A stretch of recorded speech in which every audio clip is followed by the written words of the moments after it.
ചെമ്പനീർ പൂവിന്റെ ഇനി വരാൻ പോകുന്ന ഒരു അടിപൊളി അപ്കമിംഗ് എപ്പിസോഡ് റിവ്യൂ ആണ് പറയുന്നത്. അങ്ങനെ നീലിമയുടെ കയ്യിൽ നിന്ന് വാങ്ങിച്ച 50 ലക്ഷം രൂപ മുടക്കിക്കൊണ്ട് സുധി ഒരു ഇലക്ട്രോണിക് ഷോപ്പ് തുടങ്ങുകയാണ്. അങ്ങനെ സുധിയുടെ ശ്രദ്ധക്കുറവ് കാരണം ഷോപ്പിൽ കടം കയറിക്കൊണ്ടതിന് ആകെ മുടിഞ്ഞിരിക്കുകയാണ് സുധി. അതുകൊണ്ട് തന്നെ ആ ഒരു കടം തീർക്കാൻ വേണ്ടിയിട്ട് സുധി മോഷ്ടിക്കാൻ ഇറങ്ങിത്തിരിക്കുകയാണ്. അങ്ങനെ ചന്ദ്രമതിയുടെ അലമാറ തുറന്ന സമയത്തിന് രേവതി പണ്ട് ചന്ദ്രമതിക്ക് കൊടുത്ത ആ ഒരു സ്വർണ്ണാഭരണങ്ങളെല്ലാം തന്നെ അലമാറയിലിരിക്കുന്നതായിട്ട് സുധി ശ്രദ്ധിക്കും. സുധി അത് മോഷ്ടിച്ചു കൊണ്ടുപോയിക്കൊണ്ട് തന്നെ തന്റെ കടങ്ങളൊക്കെ തീർക്കാൻ വേണ്ടി ആ ഒരു സ്വർണ്ണാഭരണങ്ങളൊക്കെ വിൽക്കും. പിന്നീട് അങ്ങനെ ചന്ദ്രമതി പോയിട്ട് അൽമാറ തുറന്നു നോക്കുന്ന സമയത്തിന് തനിക്ക് രേവതി തന്ന സ്വർണ്ണാഭരണങ്ങളൊന്നും തന്നെ അതിലില്ല എന്ന് ചന്ദ്രമതി മനസ്സിലാക്കും. സ്വർണം മോഷണം പോയത് കൊണ്ട് തന്നെ ഇത് മോഷ്ടിച്ചത് മറ്റാരുമായിരിക്കില്ല, തന്റെ മോൻ സുധി തന്നെയായിരിക്കും എന്ന് ചന്ദ്രമതിക്ക് മനസ്സിലാവാണ്. വീട്ടിലേക്ക് തിരിച്ചെത്തിയ സുധിയെ പൊതിരെ തല്ലിക്കൊണ്ടതിന് ചന്ദ്രമതി സത്യം അറിയിപ്പിക്കുന്നുണ്ട്. എവിടെയാണ് രേവതി എനിക്ക് തന്ന സ്വർണം? അത് നീ തന്നെയാണ് എടുത്തത് എന്നുള്ള കാര്യം എനിക്ക് നന്നായിട്ട് അറിയാം. എനിക്കിപ്പോ തന്നെ എന്റെ സ്വർണം കിട്ടിയേ പറ്റൂ, അല്ലെങ്കിൽ പിന്നെ മറ്റുള്ളവരുടെ മുന്നിൽ വെച്ച് നാണം കെടാൻ പോകുന്നത് ഈ ഞാനാണ്. മര്യാദക്ക് എന്റെ സ്വർണം തിരിച്ചു തന്നോടാന്നൊക്കെ പറഞ്ഞുകൊണ്ട് ചന്ദ്രമതി സുധിയായിട്ട് പൊതിരെ തല്ലുന്ന സമയത്തിന് സുധി സത്യം പറയട്ടോ, അമ്മ ഷോപ്പിൽ കടം കയറിയത് കൊണ്ട് തന്നെ മറ്റു നിവൃത്തിയില്ലാത്തത് കൊണ്ട് തന്നെ ഞാൻ ആ സ്വർണ്ണാഭരണങ്ങളെല്ലാം തന്നെ വിറ്റുപോയി എന്ന് പറയും. അമ്മയുടെ സ്വർണ്ണമാണെന്ന് കരുതിയിട്ടാണ് അമ്മയെ ഞാൻ അത് മോഷ്ടിച്ചത്. അന്നേരം ചന്ദ്രമതി പറഞ്ഞിട്ട് അതൊന്നും എനിക്കറിയണ്ട, എനിക്കിപ്പൊ തന്നെ രേവതിയുടെ സ്വർണ്ണാഭരണങ്ങളെല്ലാം അവിടെ തിരിച്ചെത്തിച്ചേ മതിയാവൂ, അല്ലെങ്കിൽ പിന്നെ ഈ ചന്ദ്രമതി ആരാണെന്ന കാര്യം നീ അറിയാൻ പോകുന്നതേ ഉള്ളൂ എന്നൊക്കെ പറഞ്ഞുകൊണ്ടതിന് ചന്ദ്രമതി ഭയങ്കര ദേഷ്യത്തിലായിരിക്കും. ചന്ദ്രമതിയുടെ വാക്ക് കേട്ട് പേടിച്ചുകൊണ്ടതിന് സുധി ഉടനെ തന്നെ ആ ഒരു സ്വർണ്ണക്കടക്കാരനെ വിളിക്കുന്നുണ്ടെന്ന് മാത്രമല്ല ആർക്കും തന്നെ ആ ഒരു സ്വർണം കൈമാറരുത് എന്ന് റിക്വസ്റ്റ് ചെയ്യുന്നുണ്ട്. അന്നേരം സ്വർണ്ണക്കടക്കാരൻ പറഞ്ഞിട്ട് അയ്യോ മോനെ, ഇനി ഒരിക്കലും ആ സ്വർണം തിരിച്ചു തരാനൊന്നും പറ്റില്ല, കാരണം നീ തന്ന സ്വർണ്ണാഭരണങ്ങൾ മുഴുവനായിട്ട് ഞാൻ ഒരുക്കിയിരിക്കുന്നു. ഒരുക്കിയ സ്വർണം ഞാൻ എങ്ങനെ തിരിച്ചു തരാനാന്ന് ചോദിക്കട്ടെ ജ്വല്ലറിക്കാരൻ. ഇത് കേൾക്കുന്ന സമയത്തിന് ചന്ദ്രമതിക്ക് അങ്ങ് വല്ലാതാവും. എന്നിട്ട് ചോദിക്കുന്നതിന് എന്ത് സ്വർണം മുഴുവൻ ഒരുക്കിയെന്നോ? എടാ, എനിക്കാകെ തല ചുറ്റുന്നത് പോലെ. ഇനി ഞാൻ വീട്ടുകാർക്ക് മുന്നിലൊക്കെ തല കുനിച്ച് എങ്ങനെ നിൽക്കും? ഇനി ഞാൻ ഒരു കള്ളിയാണെന്നൊക്കെ പറഞ്ഞ് ആ പൂക്കെട്ടുന്നവള് എന്റെ മുഖത്ത് നോക്കിയിട്ട് എന്നെ കളിയാക്കിച്ചിരിക്കില്ലേ? എടാ, ഇനി ഞാൻ എന്താടാ ചെയ്യുന്നത്? ആ സ്വർണ്ണാഭരണങ്ങളെല്ലാം എങ്ങനെ ഇരിക്കുമെന്ന് പോലും ഞാൻ നോക്കിയിട്ടില്ല. ഇനി ഞാൻ എന്താടാ ചെയ്യാന്നൊക്കെ ചോദിച്ചുകൊണ്ടതിന് ചന്ദ്രമതിക്ക് അങ്ങ് വല്ലാതാവുന്നുണ്ടെന്ന് മാത്രമല്ല ചന്ദ്രമതി സുധിയിട്ട് ഇങ്ങനെ പൊതിരെ അടിക്കുന്നുണ്ട്. ആ സമയത്തിന് സുധി പറഞ്ഞിട്ട് അമ്മ എന്നെ ഇങ്ങനെ അടിക്കല്ലേ, ആ സ്വർണ്ണാഭരണത്തിന്റെ ഫോട്ടോസൊക്കെ ഞാൻ എടുത്തു വെച്ചിട്ടുണ്ട്, നമുക്ക് അതേ ഡിസൈനുള്ള മറ്റു സ്വർണം വാങ്ങിച്ചു കൊടുക്കാമെന്ന് പറയുന്ന സമയത്തിന് ചന്ദ്രമതി ചോദിക്കുന്നത് സ്വർണമോ? അതൊക്കെ നമുക്ക് പിന്നെ വാങ്ങിച്ചു കൊടുത്താൽ മതി. വല്ല ഫംഗ്ഷൻ പോകുന്ന സമയത്ത് മാത്രമേ അവൾ സ്വർണം ചോദിക്കാറുള്ളൂ. അതുകൊണ്ട് ഇപ്പൊ തൽക്കാലം കുറച്ച് മുക്കുപണ്ടം മാത്രം മതി. കുറച്ചു കാലം ഏതായാലും മുക്കുപണ്ടം വെച്ച് നടക്കട്ടെ. ഇപ്പൊ തൽക്കാലം നീ ഏതായാലും ആ ഫോട്ടോസിലുള്ള അതേ ഡിസൈൻസുള്ള കുറച്ച് മുക്കുപണ്ടം വാങ്ങിച്ചു പാടാന്നൊക്കെ പറയുന്നുണ്ടോ ചന്ദ്ര. അങ്ങനെ സുധി പോയിട്ട് ആ ഫോട്ടോസിലുള്ള അതേ ഡിസൈനിലെ കുറെ അധികം മുക്കുപണ്ടങ്ങളൊക്കെ ഉണ്ടാക്കി കൊടുത്ത് ഗോൾഡ് കവറിംഗ് ഒക്കെ ചെയ്തതിന് ശേഷം ചന്ദ്രമതിയുടെ കയ്യിൽ കൊണ്ടുവന്ന് കൊടുക്കും. എന്നാൽ മുക്കുപണ്ടം കാണുന്ന സമയത്തായിരിക്കും രേവതിക്കൊന്ന് സമാധാനമാവുന്നത്. അത് ഷെൽഫിൽ കൊണ്ടുപോയി വെക്കാണ്. പിന്നീട് അങ്ങനെ പിറ്റേ ദിവസം തന്നെ രവീന്ദ്രൻ വന്ന് ഇങ്ങനെ ചന്ദ്രമതിയോട് ചോദിക്കുന്നുണ്ട്, ചന്ദ്രേ, രേവതി മോളുടെ സ്വർണ്ണാഭരണങ്ങളെല്ലാം എവിടെ? കുറച്ചു മാസം മുമ്പ് രേവതി മോള് നിന്റെ കയ്യിൽ കുറച്ച് സ്വർണ്ണാഭരണങ്ങളൊക്കെ കൊണ്ടുവന്നു തന്നില്ലേ, നീ അത് ഇപ്പൊ തന്നെ തിരിച്ചു തരണം. അന്നേരം രവീന്ദ്രൻ ചോദിക്കുന്നുണ്ട്, അന്നിനെ ഇപ്പൊ നിങ്ങൾ ചോദിക്കുന്നത് അതെല്ലാം തന്നെ എന്റെ അലമാരയിലുണ്ട്. അന്നേരം രവീന്ദ്രൻ പറഞ്ഞിട്ട്, ചന്ദ്രൻ നീ അതൊക്കെ എടുത്തിട്ട് രേവതിയുടെ കയ്യിലേക്ക് കൊടുക്ക്, അത് അവളുടെ സ്വർണ്ണാഭരണമല്ലേ, നീ എന്തിനാ അതൊക്കെ എടുത്തു വെച്ചിരിക്കുന്നത്? അതെല്ലാം എടുത്തിട്ട് രേവതിയുടെ കയ്യിൽ തന്നെ തിരിച്ചു കൊണ്ടുപോയി കൊടുക്കുമെന്ന് പറയാണ് രവീന്ദ്രൻ. അന്നേരം ചന്ദ്രമതി പറഞ്ഞിട്ട്, നിക്ക് നിങ്ങൾ എന്തെങ്കിലും നിർത്താതെ സംസാരിക്കുന്നത്? എന്തോ ബാങ്ക് ലോക്കറിൽ വെച്ചതുപോലെ. നിങ്ങൾക്കിപ്പോ എന്തിനാ അവളുടെ സ്വർണ്ണാഭരണം എന്ന് ചോദിക്കുന്ന സമയത്തിന്റെ രവീന്ദ്രൻ പറഞ്ഞിട്ട്, അതെ, സച്ചിക്ക് എന്തോ സ്വർണ്ണാഭരണത്തിന്റെ ആവശ്യമുണ്ടെന്ന്. അവരാണിപ്പോ രേവതി മോളുടെ സ്വർണം ചോദിക്കുന്നത്, അതുകൊണ്ട് നീ അത് പോയിട്ട് എടുത്തോണ്ട് വാ എന്ന് പറയും. ഇത് കേൾക്കുന്ന സമയത്തിന് ചന്ദ്രമതി ചോദിക്കുന്നുണ്ട്, ഓഹോ, അപ്പോ എല്ലാം നാടകമായിരുന്നു അല്ലേ? ഈ രേവതി സത്യവാൻ സാമത്തിൽ ചമഞ്ഞതൊക്കെ നിങ്ങൾ എന്താ ഇത്ര പെട്ടെന്ന് അങ്ങ് മറന്നുപോയോ? എന്താ മോളെ, നീ അതൊക്കെ മറന്നോ എന്ന് ചോദിക്കുന്ന സമയത്തിന് ശ്രുതി പറയുന്നത്, അതെ ആന്റി, ഈ രേവതിയല്ലേ അതൊന്നും വേണ്ട എന്നൊക്കെ പറഞ്ഞ് ഊയി വലിച്ചെറിഞ്ഞു പോയത്. എന്നിട്ടിപ്പോ വാക്കൊന്നും പാലിച്ചില്ലല്ലോ എന്ന് ചോദിക്കാണ് ശ്രുതി. എന്നിട്ട് ഇനി ഒരിക്കലും ആ സ്വർണ്ണമൊന്നും തൊടില്ല എന്ന് സിനിമാ ഡയലോഗ് പോലെ പറഞ്ഞല്ലോ. എന്താ രേവതി, നീ ആ കാര്യങ്ങളൊക്കെ മറന്നോ എന്ന് ചോദിച്ചു കൊണ്ട് ശ്രുതി ഇങ്ങനെ കളിയാക്കി ചിരിക്കാണ് രേവതിനെ.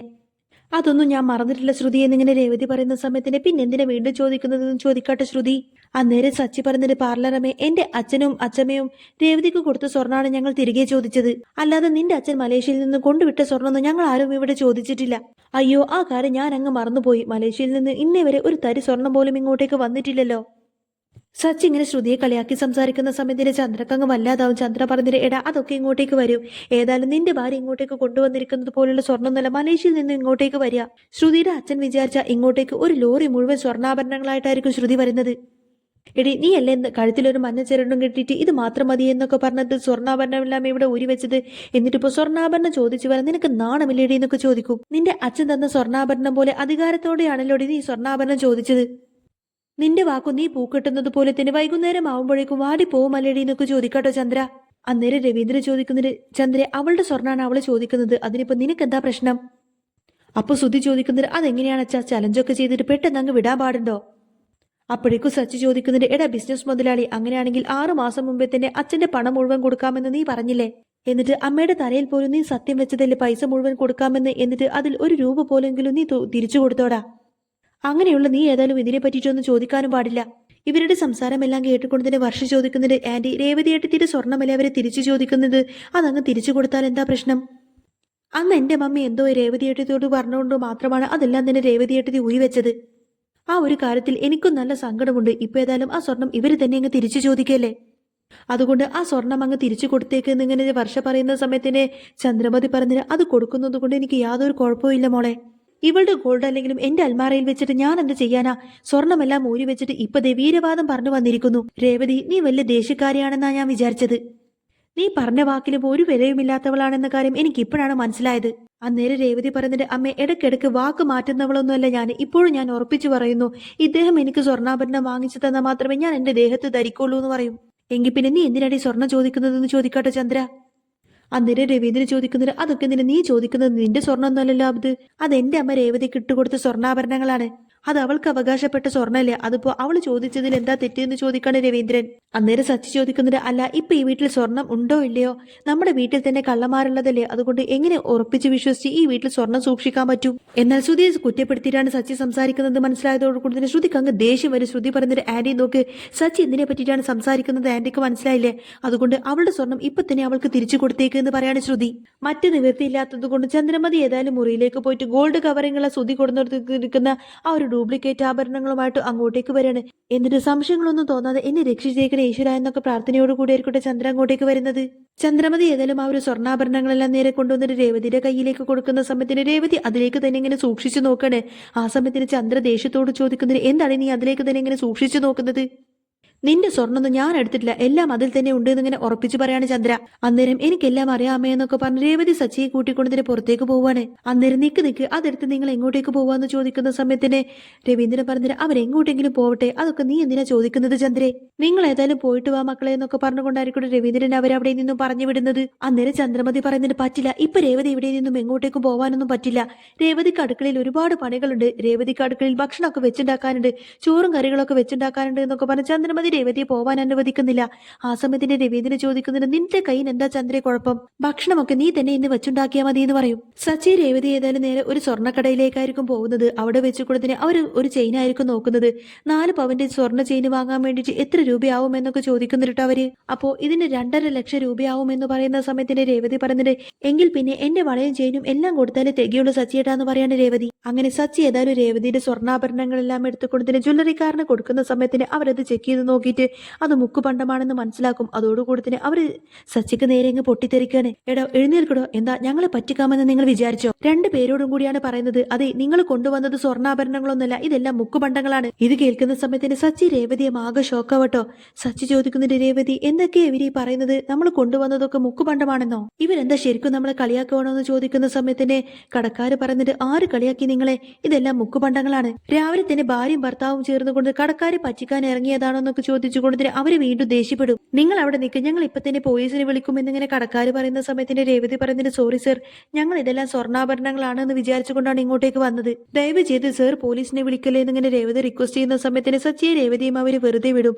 ഏതായാലും ഒത്തിരിയധികം നിരാശയോടുകൂടി സച്ചി രേവതിയും തിരിച്ച് വീട്ടിലേക്ക് തന്നെ വരുന്നത്. സച്ചി പറഞ്ഞിട്ട്, രേവതി നമ്മുടെ വീട്ടിൽ വെച്ച് ഇങ്ങനെ ഒരു കള്ളത്തരം ചെയ്യുന്ന ഒരേ ഒരാള് മാത്രമേ ഉള്ളൂ, അത് എന്റെ ഏട്ടൻ സുധിയാണ്. ഏതായാലും അവൻ കിട്ടി ഞാനിന്ന് നല്ലത് കൊടുക്കുന്നുണ്ട് എന്നിങ്ങനെ സച്ചി ദേഷ്യപ്പെട്ട് പറയുന്ന സമയത്തിന് രേവതി ചോദിക്കുന്നുണ്ട്, അതെങ്ങനെ അയാൾ എടുക്കും? സ്വർണ്ണാഭരണം മുഴുവൻ അമ്മയുടെ കയ്യിലായിരുന്നില്ലേ? അന്നേരം സച്ചി പറഞ്ഞിട്ട്, അതെ അമ്മയുടെ കയ്യിൽ തന്നെയാണ്, പക്ഷെ അവൻ അമ്മയെ പറ്റിച്ചതായിരിക്കും. നിനക്ക് ശരിക്കും അവനെ അറിയില്ല രേവതി, സത്യമെല്ലാം തന്നെ ഞാൻ കാണിച്ചു തരാമെന്നൊക്കെ പറഞ്ഞിട്ട് സച്ചി ഭയങ്കര ദേഷ്യത്തിൽ നേരെ സുധീരുടെ അടുത്തേക്ക് വന്നിട്ട് സുധീനെയിട്ട് പൊതിരെ അടിക്കാണ്. സത്യം പറയടാ, നീ രേവതിയുടെ സ്വർണ്ണാഭരണങ്ങളെല്ലാം തന്നെ മോഷ്ടിച്ചതല്ലേ? അല്ലെങ്കിൽ പിന്നെ നിനക്ക് എങ്ങനെ പെട്ടെന്ന് 4 ലക്ഷം രൂപ ലോൺ അടക്കാൻ പറ്റി? അന്നേരം ആ പൈസയൊക്കെ ഞാൻ എന്റെ ഫ്രണ്ടിന്റെ അടുത്ത് നിന്ന് കടം വാങ്ങിയതാണെന്ന് നുണ പറയാട്ടോ സുധി. അന്നേരം സച്ചി പറഞ്ഞത്, ഇവന്റെ ഫ്രണ്ട്സിനെയൊക്കെ ഞാൻ കണ്ടിട്ടാണ് വരുന്നത് അച്ഛാ, അവരൊന്നും ഇവൻക്ക് 1 രൂപ പോലും കൊടുത്തിട്ട് സഹായിച്ചിട്ടില്ലെന്ന് പറഞ്ഞു. പിന്നെ എങ്ങനെയാണ് നിനക്ക് 4 ലക്ഷം രൂപ ലോൺ അടക്കാൻ കിട്ടിയതെന്നൊക്കെ ചോദിച്ചുകൊണ്ട് തന്നെ സച്ചി ഇങ്ങനെ ദേഷ്യപ്പെടുന്നതും കേട്ടുകൊണ്ടായിരിക്കട്ടോ ചന്ദ്രമതി അങ്ങോട്ടേക്ക് വരുന്നത്.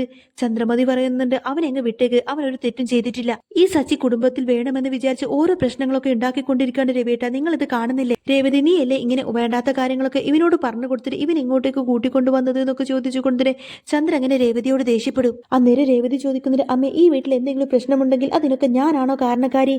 എനിക്ക് അച്ചമ്മ തന്ന സ്വർണ്ണാഭരണങ്ങളെല്ലാം തന്നെ പെട്ടെന്ന് മുക്കുപണ്ടമായി മാറിയെങ്കിൽ അതിനൊക്കെ ഞാനാണോ കാരണക്കാരി? എല്ലാ കുറ്റങ്ങളും എന്തിനാ എന്റെ തലയിലേക്ക് വെച്ച് തരുന്നത് എന്നൊക്കെ ചോദിച്ചുകൊണ്ടിന് രേവതി അങ്ങ് ദേഷ്യപ്പെട്ടിട്ട് ചന്ദ്രയോട്, എന്താണ് നീ എന്നോട് കയർത്ത് സംസാരിക്കുന്നു എന്നൊക്കെ ചോദിച്ചുകൊണ്ടിന് ചന്ദ്രക്ക് അങ്ങ് ദേഷ്യം വന്നിട്ട് രേവതി അടിക്കാൻ വേണ്ടിയിട്ട് കയ്യോങ്ങുന്ന സമയത്തന്നെ രവീന്ദ്രൻ വന്നിട്ട് ആ ഒരു കൈ അങ്ങ് തടഞ്ഞു വെക്കും. എന്നിട്ട് പറഞ്ഞിട്ട്, ചന്ദ്ര വേണ്ട, നിന്റെ ഈ ദേഷ്യം ഒന്നും രേവതി മോളോട് വേണ്ട.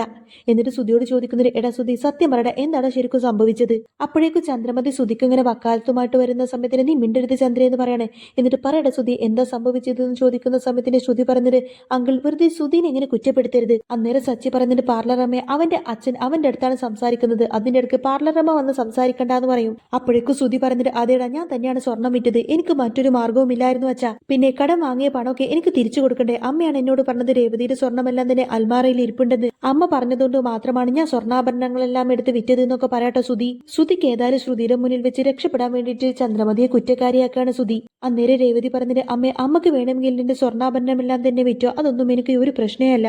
പക്ഷെ അതിന് പകരമായിട്ട് അമ്മ എനിക്ക് മുക്കുപണ്ടം കൊണ്ടുവന്നു തന്നില്ലേ, അതാണ് എനിക്ക് ഏറ്റവും കൂടുതൽ വിഷമമായത് എന്ന് പറയും. അമ്മ ചെയ്തതിൽ എന്താ ന്യായമുള്ളത് എന്നിങ്ങനെ രേവതി ചോദിക്കുന്ന സമയത്തിന് ചന്ദ്രക്കങ്ങ് വല്ലാതാവും. അപ്പോഴേക്കും സച്ചി വന്നിട്ട് ചോദിക്കുന്നുണ്ട്, എടാ കള്ള, നീ എന്തിനാണ് ഇങ്ങനെയൊക്കെ ചെയ്തത് എന്നൊക്കെ ചോദിച്ചുകൊണ്ട് സച്ചി വന്നിട്ട് സുധിയായിട്ട് പൊതിയായിട്ട് അടിക്കും. എന്നാൽ ഒരു പട്ടിയെ പോലെ സച്ചി ഇങ്ങനെ സുധിയായിട്ട് അടിക്കുന്നത് കണ്ടുകൊണ്ടതിന് ചന്ദ്രക്ക് സഹിക്കാനേ കഴിയുന്നില്ലട്ടോ. ചന്ദ്ര പറയുന്നുണ്ട്, വിടട, അവനെ വിട്ടേക്ക്, അവനെ വെറുതെ വിടുന്ന് പറയുന്ന സമയത്ത് തന്നെ രവീന്ദ്രൻ പറഞ്ഞിട്ട്, എടി ഈ അടിയൊക്കെ ശരിക്കും നിനക്കാണ് തരേണ്ടത്.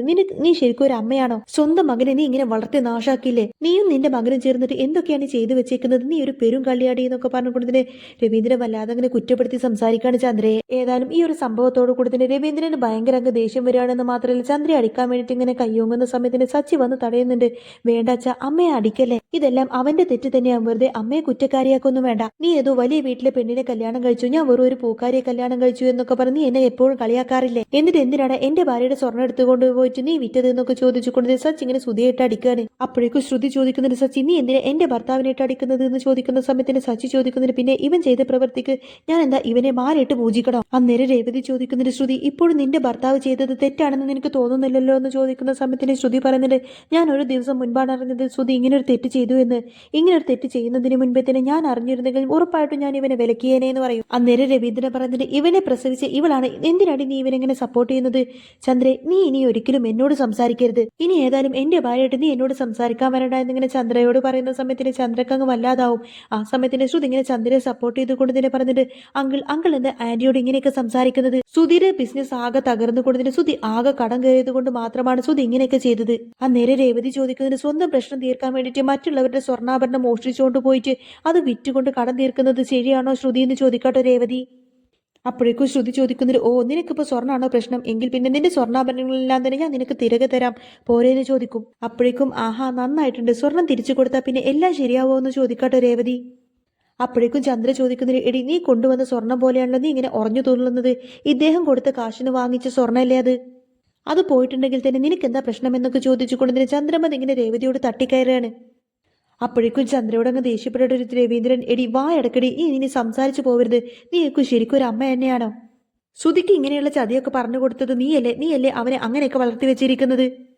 അവൻ സ്വർണം മോഷ്ടിച്ചിട്ടുണ്ടെങ്കിൽ തന്നെ അത് നിന്റെ കുറ്റാണ്, എന്നിട്ട് നീ എന്തിനാ അതിന് രേവതി എങ്ങനെ കുറ്റപ്പെടുത്തുന്നത്? ആ സ്വർണം മുഴുവൻ വിറ്റിട്ട് ഒന്നും അറിയാത്തതുപോലെ നല്ലവളെ പോലെ വന്ന് നിൽക്കുന്നത് കണ്ടില്ലേ? എടി നീയൊക്കെ എന്ത് ജന്മമാണെന്ന് എനിക്ക് മനസ്സിലാകുന്ന പോലും ഇല്ല. നിന്റെ കൂടെ ഇനി ജീവിക്കാൻ പോലും എനിക്ക് പേടിയാണ്. നീ നിന്റെ മോന് വേണ്ടിയിട്ട് എന്നെ കൊന്നുകളയുമെന്ന് പോലും എനിക്ക് നല്ല ഭയമുണ്ട്. ഇനി ഏതായാലും ഞാൻ നിന്റെ അടുത്ത് സംസാരിക്കാൻ പോലും വരുന്നില്ല ചന്ദ്രേ. നിന്റെ കൈകൊണ്ട് ഇനി ഒരു പച്ചവെള്ളം പോലും ഞാൻ കുടിക്കില്ല. ഇതാണ് ഞാൻ നിനക്ക് തരാൻ പോകുന്ന ഏറ്റവും വലിയ ശിക്ഷ. ഇനി ഏതായാലും നീ എന്റെ കൺമുന്നിൽ പോലും വന്ന് നിൽക്കരുത്. ഇറങ്ങിപ്പൊടി എന്റെ മുന്നിൽ നിന്നൊക്കെ പറഞ്ഞുകൊണ്ട് തന്നെ രവീന്ദ്രൻ ഭയങ്കര അങ്ങ് ദേഷ്യപ്പെട്ടോ ചന്ദ്രയോട്. ഇത് കേൾക്കുന്ന സമയത്തിന് ചന്ദ്രമതിക്ക് ഭയങ്കര സങ്കടം വരെ. ചന്ദ്രമതി ചോദിക്കുന്നുണ്ട്, ഇങ്ങനെയൊക്കെ നിങ്ങൾ എന്നോട് സംസാരിക്കാൻ മാത്രം ഞാൻ എന്ത് തെറ്റാ ചെയ്തത്? ഇവരുടെയൊക്കെ മുന്നിൽ വെച്ച് നിങ്ങൾ എന്നോട് ഇങ്ങനെയൊക്കെ സംസാരിച്ചില്ലേ? നമ്മുടെ മോന് വേണ്ടിയിട്ടില്ല ഞാൻ ഇങ്ങനെയൊക്കെ ചെയ്തത്. എന്നിട്ട് അതെന്താ നിങ്ങൾക്കൊന്നും മനസ്സിലാക്കാൻ പോലും പറ്റാത്തത്? ശരി, വേണ്ട, നിങ്ങൾ അതൊന്നും മനസ്സിലാക്കണ്ട. വേണ്ട, നിങ്ങളൊന്നും മനസ്സിലാക്കണ്ട. നിങ്ങൾ എന്നോട് ഇനി സംസാരിക്കല്ലേ? എങ്കിൽ പിന്നെ നിങ്ങൾക്ക് ഞാൻ നല്ലത് കാണിച്ചു തരുന്നുണ്ട്. ഇപ്പോൾ ഞാൻ ഈ വീട്ടിൽ എല്ലാവർക്കും ഒരു പ്രശ്നമാണല്ലേ, ഇന്നത്തോടു കൂടി തന്നെ ഞാൻ എൻ്റെ ശല്യം തീർത്തു തരാം. ഞാനില്ലാതെ ഇനി നിങ്ങളെല്ലാവരും സുഖമായിട്ട് സന്തോഷമായിട്ട് ജീവിച്ചോ എന്നൊക്കെ പറഞ്ഞുകൊണ്ട് തന്നെ ചന്ദ്രമതി കരഞ്ഞുകൊണ്ട് നേരെ മുറിയിലേക്ക് പോയിട്ട് വാതിലങ്ങ് കൊട്ടിയടക്കും. എന്നാൽ കരഞ്ഞുകൊണ്ട് ചന്ദ്ര അവിടെ നിന്നങ്ങ് ഓടിപ്പോയതോടുകൂടി തന്നെ ശ്രുതി പിന്നാലെ ഓടിപ്പോകുന്നുണ്ട്. ആന്റി ആന്റി വാതിൽ തുറക്ക്, ആന്റി എന്നും മിണ്ടുന്നില്ലല്ലോ എന്നൊക്കെ പറഞ്ഞുകൊണ്ട് തന്നെ ശ്രുതിക്ക് ഭയങ്കര ടെൻഷനായിരിക്കും. എന്നിട്ട് ശ്രുതിയോട് വന്ന് പറഞ്ഞിട്ട് ശ്രുതി ആന്റി വിളിച്ചിട്ട് വാതിൽ തുറക്കുന്നില്ല, മിണ്ടുന്നില്ല, ഇനി ആന്റി എന്തെങ്കിലും കടുങ്കൈ ചെയ്യുമോ എന്നാണ് പേടിയെന്നൊക്കെ പറയും. അപ്പോഴേക്കും ശ്രുതി പോയിട്ട് ഇങ്ങനെ വിളിക്കുന്നുണ്ട്, അമ്മേ ഒന്ന് പുറത്തേക്ക് ഇറങ്ങി വാ, അച്ഛൻ ആ ദേഷ്യത്തിൽ എന്തോ പറഞ്ഞതല്ലേ എന്ന് പറയുന്ന സമയത്തും ചന്ദ്ര ഒന്നും തന്നെ മിണ്ടുന്നില്ല. അപ്പോഴേക്കും ശ്രീകാന്ത് വന്ന് പറഞ്ഞിട്ട് അമ്മേ അരുതാത്തതൊന്നും കാണിക്കല്ലേ, എല്ലാം സുധിയേട്ടൻ കാരണമാണെന്നൊക്കെ പറഞ്ഞ് സുധി ഇങ്ങനെ കുറ്റപ്പെടുത്തി സംസാരിക്കും. രേവതിക്ക് വല്ലാതാവുന്നുണ്ട്. അമ്മ ഇതുവരെ വാതിൽ തുറന്നിട്ടില്ല സച്ചിയേട്ട, അമ്മ മിണ്ടുന്നു പോലുമില്ല, എനിക്ക് ആകെ പേടിയാവുന്നു, ഞാൻ പോയിട്ട് അമ്മയെ വിളിക്കട്ടെ എന്ന് ചോദിക്കുന്ന സമയത്തിന്റെ സച്ചി പറഞ്ഞിട്ട് നീ ഒരിക്കലും അമ്മയെ വിളിക്കാനൊന്നും പോവണ്ട രേവതി, അമ്മ ഒന്നും ചെയ്യില്ല, ഞാൻ പണ്ടേ കാണുന്നതല്ലേ അമ്മയെ, അതുകൊണ്ട് നീ പേടിക്കാത്തതെന്നൊക്കെ പറഞ്ഞുകൊണ്ട് സച്ചി ഇങ്ങനെ രേവതിയെ തടഞ്ഞു നിർത്തും. എന്നാൽ ചന്ദ്രമതിയെ വിളിച്ചിട്ട് വിളി കേൾക്കാത്തത് കൊണ്ട് ശ്രുതി വന്നിട്ട് ഇങ്ങനെ അങ്കിളിനെ വിളിക്കുന്നുണ്ട്. പ്ലീസ് അങ്കിൾ വന്ന് വിളിച്ചാൽ എന്തായാലും ആന്റി വിളി കേൾക്കും, അങ്കിൾ ഒന്ന് വന്ന് വിളിക്കുമെന്ന് പറയും. എന്നാൽ രവീന്ദ്രൻ ആവട്ടെ ചന്ദ്രമതിയോടുള്ള അത്രമാത്രം ദേഷ്യമുള്ളത് കാരണം തന്നെ രവീന്ദ്രൻ ഒന്നും മിണ്ടാതെ ദേഷ്യപ്പെട്ട് അവിടെ നിന്നങ്ങ് എഴുന്നേറ്റ് പോവും. അന്നേരം രേവതിക്ക് ആകെ പേടിയായിട്ട് നിങ്ങൾ വന്നിട്ടൊന്ന് അമ്മയെ വിളിക്കുമെന്ന് പറയുന്ന സമയത്തിന് സച്ചി പറഞ്ഞിട്ട് അതെ, ആര് വിളിച്ചാലും അമ്മ വാതിൽ തുറക്കാനൊന്നും പോകുന്നില്ല, പിന്നല്ലേ ഞാൻ വിളിച്ചാ തുറക്കുന്നത്, അവരിപ്പോ ഉറങ്ങാവും, ഉറക്കം കഴിഞ്ഞിട്ട് അവർ വാതിൽ തുറന്നോളും എന്നൊക്കെ പറയാട്ടോ സച്ചി. എന്നാൽ രേവതി സച്ചിയെ നിർബന്ധിച്ചു കൊണ്ടിട്ട് അച്ഛനോട് അമ്മക്ക് വേണ്ടിയിട്ട് സംസാരിക്കാൻ വേണ്ടിയിട്ട് കൊണ്ടുപോവാണ്. എന്നിട്ട് പറഞ്ഞിട്ട് അച്ഛ, അമ്മ ഇനി എന്തെങ്കിലും കടുങ്കൈ ചെയ്യുമെന്നാ തോന്നുന്നത്, അതിനു മുൻപ് അച്ഛൻ പോയിട്ട് അമ്മയൊന്ന് വിളിക്കുന്നൊക്കെ പറഞ്ഞ് സച്ചി ഇങ്ങനെ റിക്വസ്റ്റ് ചെയ്യാണ്. അന്നേരം രവീന്ദ്രൻ പറഞ്ഞിട്ട് നിനക്ക് അവളോട് എന്തെങ്കിലും പറയാണ്ടെങ്കിൽ നീ പോയിട്ട് തന്നെ വിളിക്കടാ സച്ചി, എനിക്ക് ഏതായാലും അവളെ വിളിക്കാനില്ല, എനിക്ക് അവളോടൊന്നും പറയാനുമില്ല, ഇത്ര കാലം അവള് ചെയ്തു പോയ തെറ്റെല്ലാം തന്നെ ഞാൻ സഹിച്ചില്ലേ, എന്നിട്ട് പോലും അവള് നന്നായോ, ഇല്ലല്ലോ, ഇത് തന്നെ വീണ്ടും വീണ്ടും ഇങ്ങനെ ആവർത്തിക്കല്ലേ, ഈ വീട്ടിലെ കുടുംബനാഥയാണ് അവള്, എന്നിട്ട് അതിന്റെ എന്തെങ്കിലും മാന്യത അവള് കാണിക്കുന്നുണ്ടോ, ഇല്ലല്ലോ, എന്നെങ്കിലും ഒരു ദിവസം അവൾ മാറുമെന്ന് ഞാൻ വിചാരിച്ചതാ, പക്ഷെ ഇതുവരെ അവള് നന്നായിട്ടില്ല, ഇനി ഒരിക്കലും അവള് മാറാനും പോകുന്നില്ല, ഇതിനു മുൻപ് നമ്മൾ ആരും അറിയാതെ നമ്മുടെ വീടിന്റെ പ്രമാണം പോലും അവൾ കൊണ്ടുപോയി വിറ്റില്ലേ, അതും ഇങ്ങനെ അവന്റെ ആവശ്യത്തിന് വേണ്ടിയിട്ട്. ഇപ്പൊ ദേ രേവതി മോളുടെ സ്വർണ്ണാഭരണമെല്ലാം തന്നെ അവന് വേണ്ടിയിട്ട് അവൾ വിറ്റിരിക്കുന്നു, എല്ലാം ചെയ്തു വെച്ചിട്ടും അവൾ ഒന്നും അറിയാത്തതുപോലെയൊക്കെ നമ്മുടെ മുന്നിൽ അഭിനയിക്കുന്നു. ഇത്രയൊക്കെ ചെയ്തു കൂട്ടിയ പിന്നെ അവളോട് ഞാൻ എന്തിനാടാ സംസാരിക്കേണ്ടത്, ഇത്രയൊക്കെ ചെയ്തു കൂട്ടിയ ചന്ദ്രയുടെ മുഖം പോലും ഇനി എനിക്ക് കാണണ്ട, ഇനി അവൾ എന്താന്ന് വെച്ചാൽ ചെയ്യട്ടെ എന്നൊക്കെ പറഞ്ഞുകൊണ്ട് രവീന്ദ്രൻ ഭയങ്കര ദേഷ്യപ്പെട്ട